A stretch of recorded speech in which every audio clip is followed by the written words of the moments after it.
Hi, everyone. My name is David Hoffman, and sometimes, I haven't done this for a while, I'll come on this little machine and talk about some aspects of music that people may want some advice on. And I did repost something on jazz articulations that some folks were asking about. And in doing that, got some comments, one from a friend of mine who I've known for years that said, well, even more than eighth note time on articulations, you have to respect the quarter note. That 1, 2, 3, 4, ding, ding, ding, ding. And I started thinking about that, and I thought, well, yes, if your internal sense of time is not happening, you can't articulate anything right. You can't articulate an eighth note pattern because there's nothing for it to fit into, right? So I thought I'll talk about time a little bit and some of the basics of how we get better time. That's why I played time after time, in case you didn't get the joke. And this is specifically for jazz musicians, but it could be for any musicians, because no matter what kind of music we're playing, we need our internal sense of time. Now, we've always known this is important, but at the start of the pandemic, a lot of people, including myself and friends of mine, started just posting little things of them playing, usually by themselves because we couldn't get together with other people. And one thing I noticed about myself when I listened to some of the first ones I did is my time was not as good as I thought it was. Not by a long shot. Now, it's masked when you're playing with other people and you have some help, right? You have a rhythm section, or you have a piano player, or you have a whole orchestra, and you can slip and not concentrate so much on the time and get by. And all of us are just getting by. So we have to fix that. Because then when we put it into a situation where we're playing with other musicians, then everything's better because everyone's playing with this internal sense of time and we can all interrelate so much better. I noticed being a trumpet player, a lot of trumpet player stuff came onto my feed. And the one thing I noticed is that being trumpet players, they were always real proud of like the double C they played on the end of something. Yeah, I nailed that double C on the end of it. And I never said this, but I almost wrote on several occasions, but you were a beat and a half early. Because as we do something that's harder on our instrument, or that we think is harder at least, we start rushing to get there, to get it over with, right? And every one of these things that had this big high note on the end rushed like hell because we don't have that internal sense of time. Now, how do we get that? The first thing I did was just the next time I sat down to do something by myself, first of all, I analyzed what was wrong with what I was doing. Where was the time going away? A lot of the time with brass players or anyone that plays a wind instrument, the time goes away when you're breathing.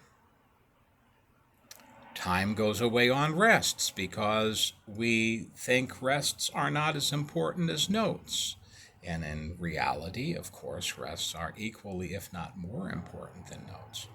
So those are the first things to watch when you're doing something just by yourself and listening back on it. Watch to see whether your time problems happen at the typical spots.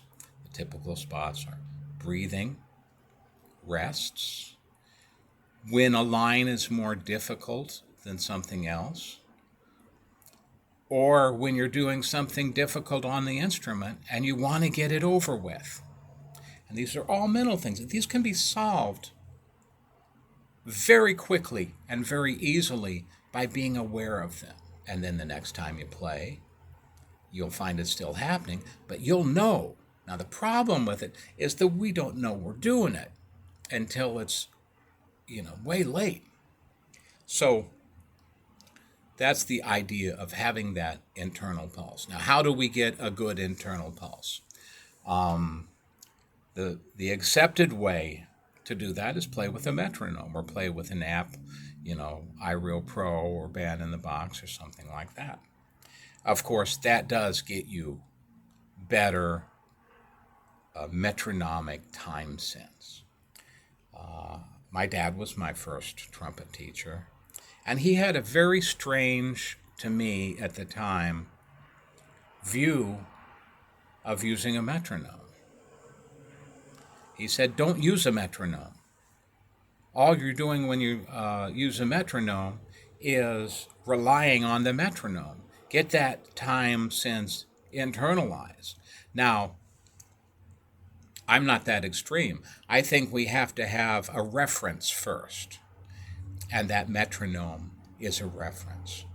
But if we never get away from it, if we're doing all of our practice with a metronome instead of our own sense of time, then we are relying on it.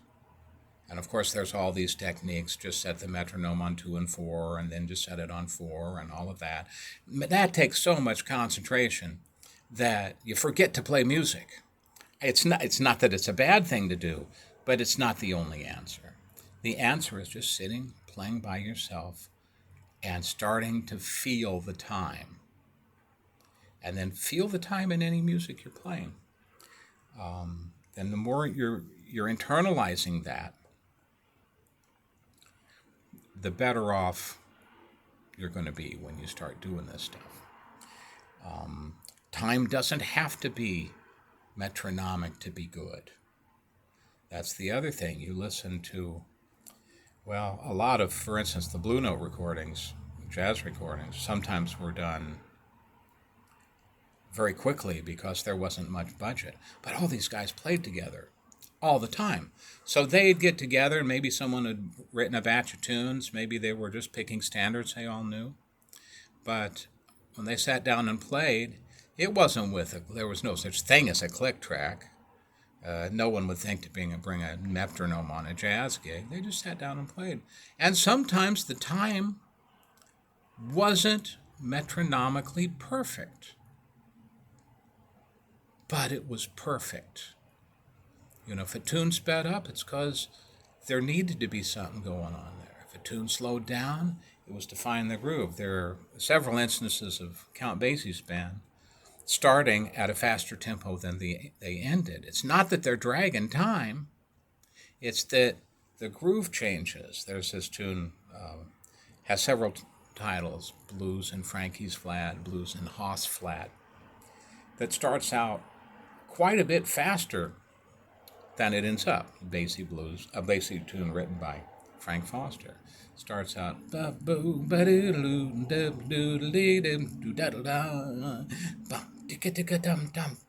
and it ends like quite a bit slower, and it just kind of settles. And it doesn't naturally. Now, when people play that tune, you kind of have to do it like that in order to make it work. And that's a very subtle thing. You could not think about doing it. But these guys, being master musicians and playing together all the time, figured out how to make this work. I played with Ray Charles for 13 years. And if you put a metronome on Ray Charles, especially playing a ballad, the metronome it would not work. His time on ballads was not metronomic. Some people say, oh, Ray Charles had bad time. Ray Charles had perfect time. It was exactly where he wanted it to be. And if things pulled and pushed a little bit, it had this rocking sort of sense, it went along with him. That's why when playing with him, everyone, especially the drummer and the bass player, had to watch his foot. See where he's going. For a while. It got to the point where you didn't need to do it because you knew what he was doing was going to make sense. It just didn't make sense to you at first because you weren't used to it. So, yeah, practice with a metronome. Then turn that thing off. Turn your recorder on. See how close you get to perfect, flawless time. And at this point, concentrate on not speeding up, not slowing down, just keeping that internal pulse. And then, of course, the great thing about that is if your quarter note internal pulse is good, you can do anything you want with your eighth notes, and it'll work. Look at Louis Armstrong. Look at how much he did with eighth notes, or Dizzy Gillespie. They say about Dizzy Gillespie, if you took all his notes away, the rhythms would make a great drum solo. And that's what you got to think about. Too often, because musicians are not into that, don't have that great time sense, they have to use eighth notes to keep time.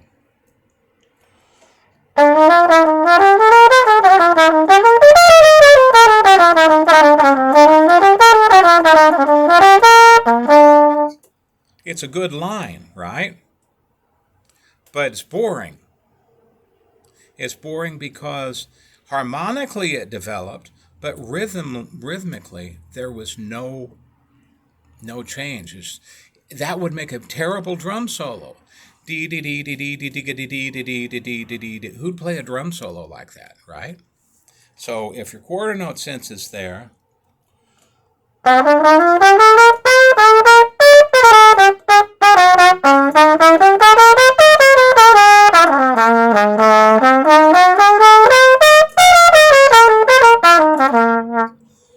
much more interesting and still in time, but you can flow because your quarter note sense is happening. Now,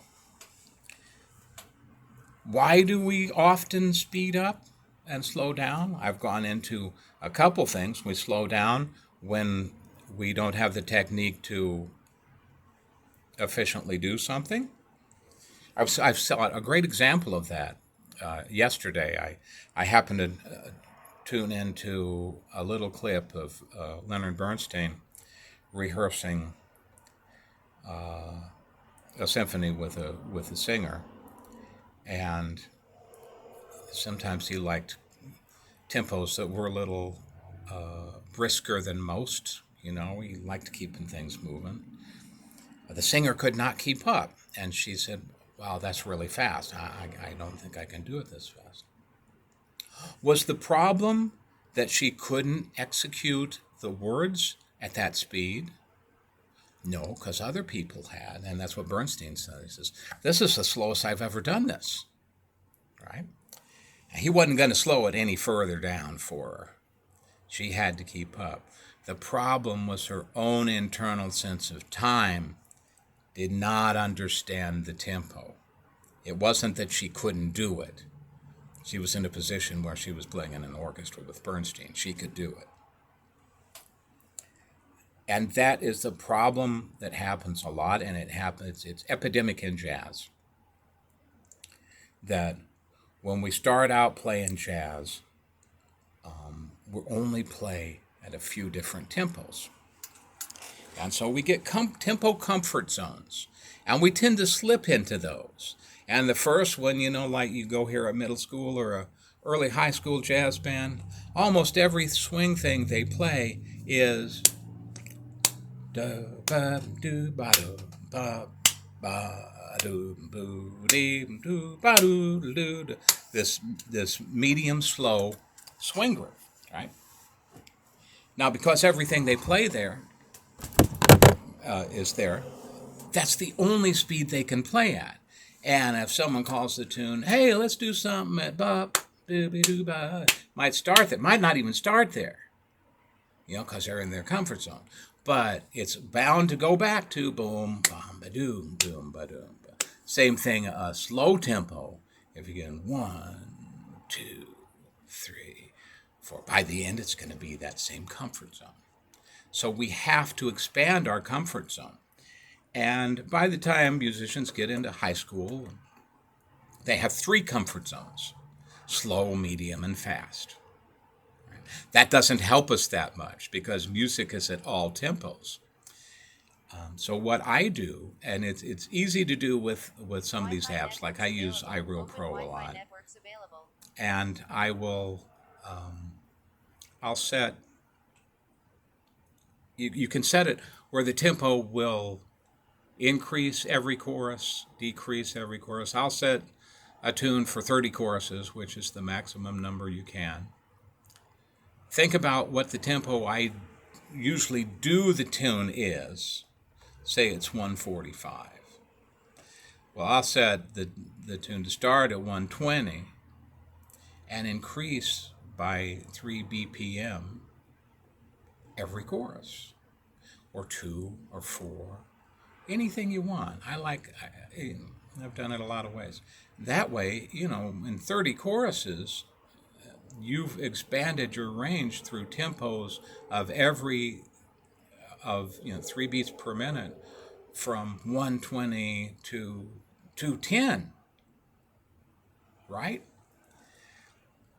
Another thing is to practice tunes at tempos you don't ordinarily play them at, just to get used to using this internal time sense instead of relying on your comfort zone.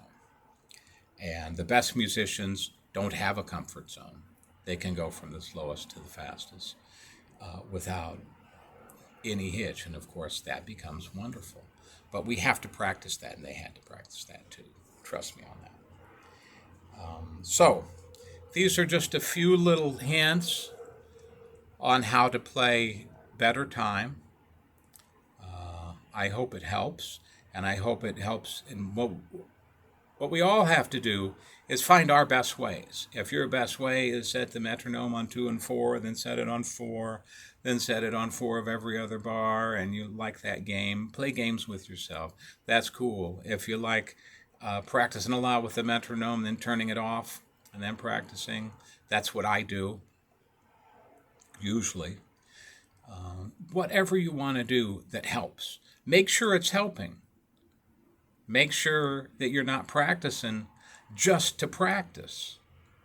You're not practicing just to practice. You're practicing to overcome obstacles, right? So if your obstacle is time, work on something that's going to help that. And then record yourself and listen and be very particular. Where is this going out of time? Why is it going out of time? And what can I do about it? Anyway, as I said, I hope this helps. And I'll see you guys next time.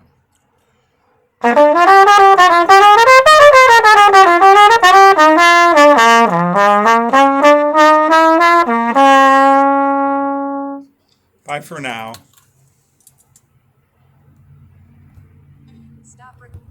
Stop recording.